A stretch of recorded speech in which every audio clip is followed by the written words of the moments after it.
ওয়ালাইকুম, সবাই কেমন আছেন? আলহামদুলিল্লাহ আমি ভালো আছি।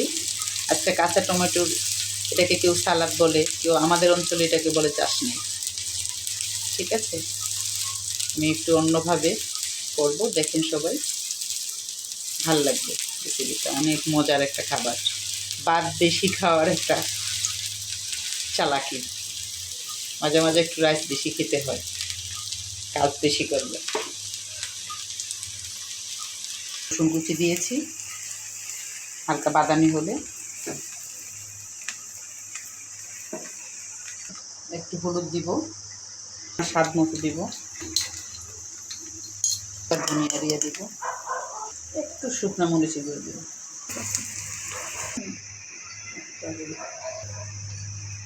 কাঁচা টমেটোটা আমি সুন্দর করে ক্লিন করে কেটে নিয়েছি, এখন দিয়ে দিই।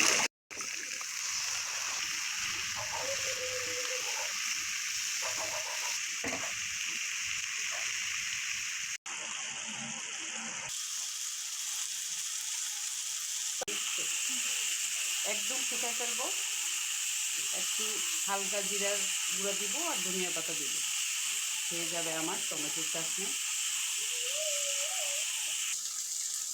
হয়ে গেছে আমার মজাদার টমেটোর, কাঁচা টমেটোর চাটনি। পেট ভরে ভাত খাওয়ার একটা আয়োজন হবে আজকে আলহামদুলিল্লাহ। সবাই আমার মতো এভাবে রান্না করবেন। সবাই ভালো থাকবেন। আল্লাহ হাফেজ।